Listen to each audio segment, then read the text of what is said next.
ನಮಸ್ಕಾರ, ನಾನು ನಿಮ್ಮ ಪ್ರೀತಿಯ ಮಿಸ್ಟರ್ RJ ನಾಗ್ಸ್ ಮಾತಾಡ್ತಾ ಇರೋದು. ಏನು ಸಮಾಚಾರ?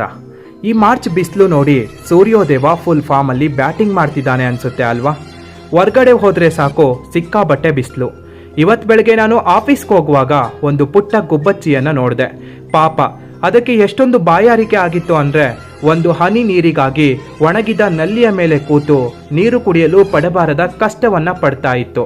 ಅದನ್ನ ನೋಡಿ ಮನಸ್ಸಿಗೆ ಒಂಥರ ಸಂಕಟ ಆಯಿತು. ತಕ್ಷಣ ಮನೆಗೆ ಬಂದು ಸ್ಟೀಲ್ ಪಾತ್ರೆ ತಗೊಂಡು ಅದರಲ್ಲಿ ನೀರು ತುಂಬಿಸಿ ಗೋಡೆ ಮೇಲೆ ಇಟ್ಟು ಬಂದೆ. ಆಮೇಲೆ ಆ ಗುಬ್ಬಚ್ಚಿ ಬಂದು ನೀರು ಕುಡಿದು ಹಾಯಾಗಿ ಹಾರೋಯ್ತು. ಫ್ರೆಂಡ್ಸ್, ನಾವೇನೋ ಬಾಯಾರಿಕೆ ಆದ್ರೆ ಜ್ಯೂಸು ಎಳ್ನೀರು ಕುಡಿದು ಕೂಲ್ ಆಗ್ತೀವಿ, ಆದರೆ ಈ ಮೂಕ ಪ್ರಾಣಿಗಳು ಏನು ಮಾಡ್ಬೇಕು ಹೇಳಿ? ಅದಕ್ಕೆ ನನ್ನದೊಂದು ಸಣ್ಣ ರಿಕ್ವೆಸ್ಟು, ನಿಮ್ಮ ಮನೆ ಟೆರೆಸ್ ಅಥವಾ ಗಾರ್ಡನ್ ಬಳಿ ಒಂದು ಸ್ಟೀಲ್ ಪಾತ್ರೆ ಇಲ್ಲಾಂದರೆ ಮಡಕೆ ಮುಚ್ಚಳದಲ್ಲೋ ಸ್ವಲ್ಪ ನೀರು ತುಂಬಿಸಿಡಿ. ಹೋಗ್ತಾ ಬರ್ತಾ ಪಕ್ಷಿಗಳು ಆ ನೀರನ್ನು ಕುಡಿದು ಹೋಗುತ್ತೆ.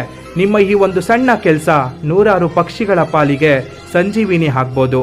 ಬನ್ನಿ, ಈ ಬೇಸಿಗೆಯಲ್ಲಿ ಬಾಯಾರಿದ ಪಕ್ಷಿಗಳಿಗೆ ಅಥವಾ ಪ್ರಾಣಿಗಳಿಗೆ ನೀರನ್ನು ಇಟ್ಟು ರಕ್ಷಿಸೋಣ.